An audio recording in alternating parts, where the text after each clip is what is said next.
ಹರಿ ಓಂ ಗುರುಭ್ಯೋ ನಮಃ. ಆತ್ಮೀಯರಿಗೆ ನಮಸ್ಕಾರ. ಆತ್ಮೀಯರೇ, ನಾವೀಗ ರಾಹುಗ್ರಹ ಕುಂಭರಾಶಿಗೆ ಪ್ರವೇಶ, ಈ ಒಂದು ಕುಂಭರಾಶಿಗೆ ಪ್ರವೇಶ ಆಗ್ತಾ ಇದೆ. ರಾಹುವಿಂದ ಏನೆಲ್ಲ ಒಳಿತಿದೆ ಕಿಡುಕಿದೆ ಅನ್ನುವಂತಹ ವಿಚಾರದಲ್ಲಿ ಕನ್ಯಾ ರಾಶಿಯವರಿಗೆ ಹೇಗಿದೆ ಫಲಾಫಲಗಳು ಅನ್ನುವಂಥದ್ದು ನೋಡೋಣ. ನೋಡಿ, ರಾಹು ಅಂದ ತಕ್ಷಣ ಪ್ರತಿಯೊಬ್ಬರೂ ಸಹ ಭಯ ಭೀತಿ ಏನೋ ಒಂದು ದುಗುಡ ಉಂಟಾಗುತ್ತಾ ಇರುತ್ತೆ. ರಾಹು ಗ್ರಹ ಏನು ಮಾಡ್ತಾನೋ ಏನೋ ಅನ್ನುವಂತಹ ಸ್ಥಿತಿ. ಈಗ ನಿಮ್ಮ ರಾಶಿಯವರಿಗೆ ಯಾವ ಸ್ಥಾನದಿಂದ ಯಾವ ಸ್ಥಾನಕ್ಕೆ ಸಂಚಾರ ಮಾಡೋಕ್ಕೆ ಹೊರಡ್ತಾ ಇದ್ದಾನೆ ಅನ್ನುವಂತಹದನ್ನು ಗಮನಿಸಬೇಕಾಗಿರುತ್ತೆ. ನೋಡಿ, ಇಷ್ಟು ದಿನಗಳ ಕಾಲ ನಿಮ್ಮ ರಾಶಿಯಿಂದ ಸಪ್ತಮ ಸ್ಥಾನದಲ್ಲಿ ಸಂಚಾರ ಮಾಡ್ತಾ ಇತ್ತು ರಾಹು. ಹಾಗಾಗಿ ರಾಹು ಮೀನ ರಾಶಿಯಲ್ಲಿ 1.5 ವರ್ಷಗಳಿಂದ ಇತ್ತು. ಈಗ 2025 ಮೇ 18ನೇ ತಾರೀಕಿಗೆ ಕುಂಭರಾಶಿಗೆ ಪ್ರವೇಶ ಮಾಡ್ತಾ ಇದ್ದಾನೆ. ನೋಡಿ, ಕುಂಭರಾಶಿಯಲ್ಲಿ 3 ನಕ್ಷತ್ರಗಳು, ಪೂರ್ವಭಾದ್ರ ನಕ್ಷತ್ರ, ಶತಭಿಷ ನಕ್ಷತ್ರ, ಧನಿಷ್ಠ ನಕ್ಷತ್ರ, 9 ಪಾದಗಳಲ್ಲಿ ರಿವರ್ಸ್ ಆಗಿ ಸಂಚಾರ ಮಾಡಿ ಎಲ್ಲಿವರೆಗೂ ಇರ್ತಾನಪ್ಪ ರಾಹು ನಿಮ್ಮ ರಾಶಿಯಿಂದ ಷಷ್ಠಮ ಸ್ಥಾನದಲ್ಲಿ ಅಂತಂದರೆ 2026 ನವಂಬರ್ 25ನೇ ತಾರೀಕುವರೆಗೂ ಕೂಡ ಸುಮಾರು 1.5 ವರ್ಷಗಳ ಕಾಲ ಕುಂಭರಾಶಿಯಲ್ಲಿ ಸಂಚಾರ. ನಿಮ್ಮ ರಾಶಿಯಿಂದ ಷಷ್ಠಮ ಸ್ಥಾನ ಅಂದರೆ 6ನೇ ಮನೆಯಲ್ಲಿ ಸಂಚಾರ. ಹಾಗಾಗಿ 6ನೇ ಮನೆಯಲ್ಲಿ ನಿಮ್ಮ ಒಂದು ರಾಶಿಗೆ ಕುಂಭರಾಶಿಯಲ್ಲಿ ಯಾವ ರೀತಿ ಪ್ರತಿಫಲ ಕೊಡ್ತಾನೆ ನೋಡಿ. ಷಷ್ಠಾಷ್ಟಮ ವ್ಯಯಸ್ಥಾನ ಅಂತೇಳಿ ಹೇಳ್ತಾ ಇರ್ತೀವಿ. ಹಾಗಾಗಿ ಷಷ್ಠಮ ಸ್ಥಾನ ಅಂದರೆ ನಿಮ್ಮ ರಾಶಿಗೆ ಅಷ್ಟಮ ಸ್ಥಾನ ಅಂದರೆ 6ನೇ ಮನೆ. 6ನೇ ಮನೆಯಲ್ಲಿ ಅಷ್ಟೊಂದು ಒಳ್ಳೆಯ ರೀತಿಯ ಪ್ರತಿಫಲ ಕೊಡುವಂತಹ ಸ್ಥಿತಿ ಇರೋದಿಲ್ಲ. ಅಂದರೆ ಈಗಾಗಲೇ ನಿಮ್ಗೆ ಗೊತ್ತಾಗಿರುತ್ತೆ, ಒಳ್ಳೆಯ ರೀತಿ ಕೊಡಲ್ಲ ಅಂತಂದರೆ 6ನೇ ಮನೆ ಅಂತಂದರೆ ಏನೋ ಒಂದು ರೀತಿ ಎಡವಟ್ಟು ಮಾಡ್ತಾನಪ್ಪ ರಾಹು ಅನ್ನುವಂತಹದ್ದು. ಹಾಗಾಗಿ ತುಂಬ ಗಮನವಿಟ್ಟು ತಿಳ್ಕೊಳ್ಳುವಂತಹ ವಿಚಾರ ಬಹಳಷ್ಟು ಒಳ್ಳೆಯ ರೀತಿ ನೀವು ಗಮನಿಸಿ ಈ ಡೇಟ್ಗಳಲ್ಲಿ ಯಾವ್ಯಾವ ವಿಚಾರಗಳಲ್ಲಿ ವೈಪರೀತ್ಯಗಳು ಕಾಣಿಸ್ಬೋದು ಅನ್ನುವಂತಹದನ್ನು ನೋಟ್ ಮಾಡ್ಕೊಳ್ಳೋದು ಉತ್ತಮ.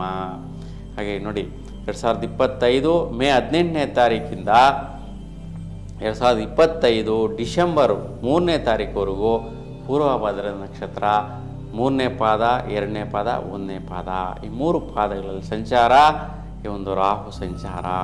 ಹಾಗೆ ಪೂರ್ವಭಾದ್ರ ನಕ್ಷತ್ರ ಬಂದು ಗುರು ನಕ್ಷತ್ರ. ಹಾಗೆ ಗುರು ನಕ್ಷತ್ರದಲ್ಲಿ ರಾಹು ಸಂಚಾರ ಆಗ್ತಾ ಇರ್ತಕ್ಕಂತಹದ್ದು, ನಿಮ್ಮ ರಾಶಿಯಿಂದ ಷಷ್ಠಮ ಸ್ಥಾನದಲ್ಲಿ ಸಂಚಾರ ಮಾಡ್ತಾ ಇರ್ತಕ್ಕಂತಹದ್ದು ಯಾವ ರೀತಿ ಇರುತ್ತಪ್ಪ ಅಂತಂದರೆ ವಿಶೇಷವಾಗಿ ಸುಖ ನೆಮ್ಮದಿ ಕೆಡಿಸಿಬಿಡುವಂತಹದ್ದಿದೆ. ಯಾವ ವಿಚಾರಗಳಲ್ಲಿ?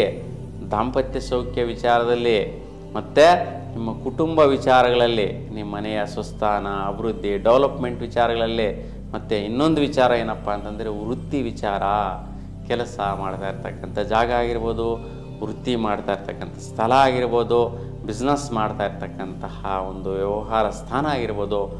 ಈ ಒಂದು ಸ್ಥಾನಗಳಲ್ಲಿ ಒಂದು ದಂಪತಿಗಳ ಸ್ಥಾನ, ಮತ್ತು ನಿಮ್ಮ ಕುಟುಂಬ ಸ್ಥಾನ, ಮತ್ತು ಕೆಲಸ ಕಾರ್ಯ ವೃತ್ತಿ ಸ್ಥಾನ, ಈ ಸ್ಥಾನಗಳಲ್ಲಿ ನಿಮಗೆ ವೈಪರೀತ್ಯಗಳು ಕಂಡುಬರುವಂತಹದ್ದು. ಈ ಸ್ಥಾನಗಳಲ್ಲಿ ಮಿತ್ರರಿಂದ ಅಡಚಣೆಗಳಾಗುವಂತಹದ್ದು, ಸ್ನೇಹಿತರ ಮಾತು ಕೇಳಿ ಕೆಟ್ಟು ಹೋಗುವಂತಹ ಸ್ಥಿತಿಗಳು ಬಂದುಬಿಡುವಂತಹದ್ದಿರುತ್ತೆ. ಹಾಗಾಗಿ ತುಂಬ ಜಾಗರೂಕತೆಯಿಂದ ಇರಿ. ಸ್ನೇಹಿತರ ಜೊತೆ, ಸಹಚರ ಜೊತೆ, ನಿಮ್ಮ ಹಿತೈಷಿಗಳ ಜೊತೆ ವ್ಯವಹರಿಸುವಂತಹದ್ದು ಈ ಸಮಯದಲ್ಲಿ ಒಳ್ಳೆಯ ರೀತಿಯೇ ಕಾಣಿಸುತ್ತೆ. ಆದರೆ ಆಗುವಂತಹ ಪರಿಣಾಮಗಳು ಬಹಳಷ್ಟು ಕೆಟ್ಟ ರೀತಿಯಲ್ಲಿರುತ್ತೆ. ಹಾಗಾಗಿ ನೀವು ಈ ಸಮಯದಲ್ಲಿ ಗುರುವಿನ ನಕ್ಷತ್ರದಲ್ಲಿ ರಾಹು ಚಾಂಡಾಲ ಯೋಗದ ಪ್ರಭಾವ ನೋಡಿ, ಚಾಂಡಾಲ ಆಗಿಬಿಡ್ತೀರಾ ಸ್ವಲ್ಪ, ಅಂದರೆ ಹೆಸರು ಕೆಟ್ಟೋಗ್ಬಿಡುವಂತಹ ಸ್ಥಿತಿಗಳು. ಮತ್ತು ಯಾರೆಲ್ಲ ರಾಜಕೀಯ ನೇತೃತ್ವ ಇರ್ತೀರಾ ಅಂಥವ್ರಿಗೆಲ್ಲ ಕೆಟ್ಟ ಹೆಸರುಗಳು ಬರುವಂಥದ್ದು. ಧರ್ಮಕ್ಷೇತ್ರಗಳಲ್ಲಿ ಯಾರು ಕಾರ್ಯನಿರ್ವಹಿಸ್ತಾ ಇರ್ತೀರಾ ಅಂತಹವರಿಗೆಲ್ಲ ಕೆಟ್ಟ ಹೆಸರುಗಳು ಬರುವಂತಹದ್ದು. ದಂಪತಿಗಳಿಗೆ ಸೌಖ್ಯ ಇಲ್ದಿರ ಅನ್ನುವಂಥ ಸುಖ ನೆಮ್ಮದಿ ಕೆಡಿಸಿಬಿಡುವಂತಹದ್ದು ಮಿತ್ರರಿಂದನೇ ಆಗಿಬಿಡುತ್ತೆ. ಮತ್ತು ಕುಟುಂಬಕ್ಕೆ ಧಕ್ಕೆ ಬರುವಂತಹದ್ದು. ನಿಮ್ಮ ಒಂದು ಸ್ವಸ್ಥಾನದಲ್ಲಿ ನಿಮ್ಮ ಕುಟುಂಬದಲ್ಲಿ ವೈಪರೀತ್ಯಗಳು ಕಾಣಿಸುವಂಥದ್ದು ಸ್ನೇಹಿತರಿಂದನೇ ಎಡವಟ್ಟುಗಳಾಗ್ಬಿಡುತ್ತೆ, ಸಹಚರರಿಂದನೇ ಎಡವಟ್ಟುಗಳಾಗುತ್ತೆ. ವೃತ್ತಿಯಲ್ಲಿ ಈ ಒಂದು ಸ್ನೇಹಿತರಿಂದನೇ ನಿಮ್ಮ ವೃತ್ತಿಯಲ್ಲಿ ಸ್ಥಾನ ಬದಲಾವಣೆ ಆಗಿಬಿಡುವಂತಹದ್ದು ಅಥವಾ ಅಡೆತಡೆಗಳಾಗುವಂತಹದ್ದು. ನಿಮ್ಮ ನೆಮ್ಮದಿಯಾಗಿ ಕೆಲಸ ಮಾಡೋಕ್ಕೆ ಬಿಡೋದಿಲ್ಲ, ವೃತ್ತಿ ಮಾಡೋಕ್ಕೆ ಬಿಡೋದಿಲ್ಲ. ಆ ರೀತಿ ಕಾರ್ಯ ವೈಖರಿಗಳಲ್ಲಿ ಎಡವಟ್ಟುಗಳು ಕಾಣಿಸುವಂತಹದ್ದು ಸ್ನೇಹಿತರಿಂದ ಕೂಡಿರುತ್ತೆ.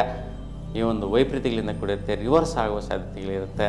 ಹಾಗೆ ಈ ಸಮಯದಲ್ಲಿ ದತ್ತಾತ್ರೇಯ ಸ್ವಾಮಿಯ ದರ್ಶನ ಮಾಡಿ, ಒಂದು 12 ದಿನಗಳ ಕಾಲ ದತ್ತಾತ್ರೇಯ ಸ್ವಾಮಿಗೆ 108 ಕಡಲೆಯ ಒಂದು ಹಾರವನ್ನು ಹಾಕೋದ್ರಿಂದ ಅರ್ಪಿಸೋದ್ರಿಂದ ಒಳ್ಳೆಯದಾಗತ್ತೆ. ಇನ್ನು ಈ ಒಂದು ರಾಹು ಶತಭಿಷ ನಕ್ಷತ್ರ 4ನೇ ಪಾದಕ್ಕೆ ಪ್ರವೇಶ ಮಾಡ್ತಾನೆ 2025 ಡಿಸೆಂಬರ್ 3ನೇ ತಾರೀಕಿಗೆ. ಸೊ ಈ ಒಂದು ದಿನಾಂಕದಿಂದ 2026 ಜುಲೈ 2ನೇ ತಾರೀಕುವರೆಗೂ ಈ ಸಮಯದಲ್ಲಿ ಈ ಒಂದು ಶತಭಿಷ ನಕ್ಷತ್ರ 4ನೇ ಪಾದ, 3ನೇ ಪಾದ, 2ನೇ ಪಾದ, 1ನೇ ಪಾದ ಈ 4 ಪಾದಗಳಲ್ಲಿ ರಿವರ್ಸ್ ಆಗಿ ಸಂಚಾರ ಮಾಡ್ಕೊಂಡು ಬರ್ತಾನೆ. ಈ ಒಂದು ಶತಭಿಷ ನಕ್ಷತ್ರ ರಾಹು ನಕ್ಷತ್ರ ಆಗಿರೋದ್ರಿಂದ ಯಾವ ರೀತಿಯ ಒಂದು ಪ್ರತಿಫಲ ಸಿಗುತ್ತೆ ಅಂತಂದರೆ ನೋಡಿ, ಇದೇ ಸ್ನೇಹಿತರು ರಿವರ್ಸ್ ಆಗಿ ನಿಮ್ಮ ಜೊತೆ ಸೇರಿಬಿಡ್ತಾರೆ. ಸೊ ನೀವು ಅವ್ರ ಜೊತೆ ಸೇರ್ಕೋಬೇಕು ಅಂತ ಅನಿಸುತ್ತೆ. ಅವ್ರ ಜೊತೆ ಸುತ್ತಾಟ, ತಿರುಗಾಟ, ಕಾಲಹರಣ ಆಗುವಂತಹದ್ದಾಗತ್ತೆ.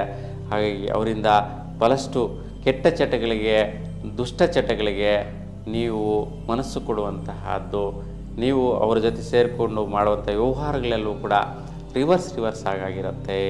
ಹಾಗಾಗಿ ತುಂಬ ಜಾಗರೂಕತೆಯಿಂದಿರಿ. ಈ ಸಮಯದಲ್ಲೂ ಕೂಡ ನಿಮಗೆ ಈ ಒಂದು ದುಷ್ಟ ರೀತಿಯ ಒಂದು ಪ್ರತಿಫಲಗಳು, ಎಡವಟ್ಟುಗಳು ಕಾಣಿಸುವಂತಹ ಸ್ಥಿತಿ ನಿಮ್ಮ ರಾಶಿ ಮೇಲೆ ಪ್ರಭಾವ ಬೀರುತ್ತೆ. ಹಾಗಾಗಿ ಈ ಸಮಯದಲ್ಲೂ ಸಹ ಪುಣ್ಯಸ್ಥಳದಲ್ಲಿ ನೀವು ಶಕ್ತಿ ಮಾತಾ ದೇವಿಯ ದರ್ಶನ ಮಾಡಿ ಅಲ್ಲಿ ಒಂದು ದೇವಿಯ ಹತ್ರ ಸಂಕಲ್ಪ ಮಾಡಿಕೊಂಡು ಮುಡುಪನ್ನು ಅರ್ಪಿಸೋದ್ರಿಂದ ಈ ಸಮಯದಲ್ಲಿ ವೈಪರೀತ್ಯಗಳೆಲ್ಲ ನಿವಾರಣೆ ಆಗುತ್ತೆ. ಇನ್ನು ರಾಹು ಸಂಚಾರ ಬಂದು ಧನಿಷ್ಠ ನಕ್ಷತ್ರಕ್ಕೆ ಪ್ರವೇಶ ಮಾಡ್ತಾನೆ. ದಿನಾಂಕ 2026 ಜುಲೈ 2ನೇ ತಾರೀಕಿಂದ 2026 ನವಂಬರ್ 25ನೇ ತಾರೀಕುವರೆಗೂ ಈ ಸಮಯದಲ್ಲಿ ಧನಿಷ್ಠ ನಕ್ಷತ್ರದ 4ನೇ ಪಾದ ಮತ್ತು 3ನೇ ಪಾದ ಎರಡೂ ಪಾದಗಳಲ್ಲಿ ಕುಂಭರಾಶಿಯಲ್ಲಿ ಸಂಚಾರ ಮಾಡುವಂಥ ಸ್ಥಿತಿ ನೋಡಿ. ಧನಿಷ್ಠ ನಕ್ಷತ್ರ ಬಂದು ಕುಜಿನ ನಕ್ಷತ್ರ. ಹಾಗಾಗಿ ಇಲ್ಲಿ ಕುಜಿನ ನಕ್ಷತ್ರದಲ್ಲಿ ರಾಹುಗೆ ಶತ್ರುಭಾವ ಇರುತ್ತೆ. ಅಷ್ಟೊಂದು ಒಲಿತು ಉಂಟಾಗುವಂಥ ಸ್ಥಿತಿಗಳಿರೋದಿಲ್ಲ. ಹಾಗಾಗಿ ತುಂಬ ಖುಷಿಯಷ್ಟೇ ಭಾವನೆ ಇರ್ತಕ್ಕಂಥ ವ್ಯಕ್ತಿಗಳ ಜೊತೆ ಸಹವಾಸ ಮಾಡುವಂತಹದ್ದು ನಿಮ್ಮ ಜೀವನಕ್ಕೆ ತುಂಬಾ ಸುಖ ನೆಮ್ಮದಿ ಕೆಡಿಸ್ಕೊಳ್ಳುವಂತಹ ಸ್ಥಿತಿಗಳು ಉಂಟಾಗ್ಬಿಡುತ್ತೆ. ಅದಕ್ಕೆ ಆರೋಗ್ಯ ನಷ್ಟಗಳು ಉಂಟಾಗುವಂತಹದ್ದು ಬರುತ್ತೆ. ಮುಖ್ಯವಾಗಿ ಸುಸ್ತು, ಆಯಾಸ ಆಗುವಂತಹದ್ದು, ಮತ್ತು ಥ್ರೋಟು, ಶ್ವಾಸಬಾಧೆ ಸಂಬಂಧಿಸಿದ ಸಮಸ್ಯೆಗಳು, ತಲೆಭಾರ, ತಲೆಗೆ ಪೆಟ್ಟಾಗುವಂತಹ ಸಮಸ್ಯೆಗಳು, ರಕ್ತ ಸಂಬಂಧಿ ಸಮಸ್ಯೆಗಳು, ಉದರ ಸಂಬಂಧಿ ಸಮಸ್ಯೆಗಳು. ಸೊ ಇವೆಲ್ಲವೂ ಕೂಡ ಸಮಸ್ಯೆಗಳು ಹೆಚ್ಚಾಗಿ ಉಲ್ಬಣಿಸಿ ನೀವು ಆಪ್ರೇಷನ್ಸ್ ಮಾಡಿಸ್ಕೊಳ್ಳುವಂತಹದ್ದು ಉಂಟಾಗುತ್ತೆ.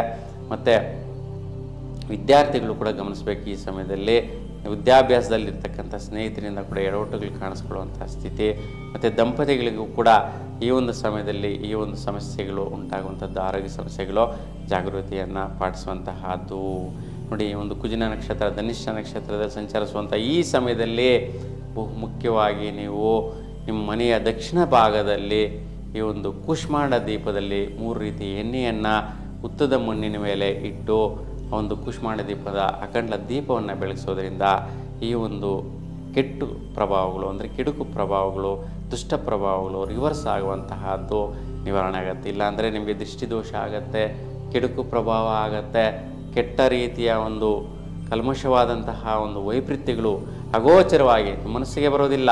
ಯಾಕೆ ಈ ರೀತಿ ಇಷ್ಟು ದಿನ ಚೆನ್ನಾಗಿತ್ತು, ಈಗ ಇಷ್ಟೆಲ್ಲ ರಿವರ್ಸ್ಗಳು ಹೊಡಿತಾ ಇದೆ? ನಿಮ್ಮ ವ್ಯಾಪಾರ ವ್ಯವಹಾರಗಳಲ್ಲಿ, ನಿಮ್ಮ ಕೆಲಸಗಳಲ್ಲಿ, ನಿಮ್ಮ ದಿನನಿತ್ಯದ ಜೀವನದಲ್ಲಿ ಎಡವಟ್ಟುಗಳೇ ಕಾಣಿಸ್ತಾ ಇದೆ ಅಂತ ನಿಮ್ಮ ಮೇಲೆ ನಿಮಗೇನೆ ಕಾನ್ಫಿಡೆನ್ಸ್ ಇಲ್ದಿರ ಆಗೋಗ್ಬಿಡುತ್ತೆ. ಈ ರೀತಿ ಷಷ್ಠಮ ಸ್ಥಾನದಲ್ಲಿ ಸಂಚಾರ ಮಾಡುವಂಥ ರಾಹುವಿನ ಸ್ಥಿತಿ 3 ನಕ್ಷತ್ರಗಳಲ್ಲಿ ಒಂದೊಂದು ರೀತಿ ಒಂದೊಂದು ಸಮಯದಲ್ಲಿ ವೈಪರೀತ್ಯಗಳು ಉಂಟಾಗುವಂತಹದ್ದು ಇರುತ್ತೆ. ಹಾಗಾಗಿ ನಾನು ತಿಳಿಸಿರ್ತಕ್ಕಂಥ ಪರಿಹಾರ ಮಾಡ್ಕೊಳ್ಳಿ. ನಿಮ್ಮ ಜೀವನವನ್ನು ಈ 1.5 ವರ್ಷಗಳ ಕಾಲ ಅಂದರೆ 18 ತಿಂಗಳ ಕಾಲ ಒಳ್ಳೆ ರೀತಿ ಮಾಡಿಕೊಂಡು ಆ ಒಂದು ಗ್ರಹದ ಪ್ರಭಾವ ದೋಷನ ನಿವಾರಿಸಿಕೊಂಡು ಒಳ್ಳೆ ರೀತಿಯ ಒಂದು ಪ್ರತಿಫಲನ ಪಡೆಯುವಂತಹ ಯೋಗ ನಿಮ್ಮ ಕೈಯಲ್ಲೇ ಇರುತ್ತೆ.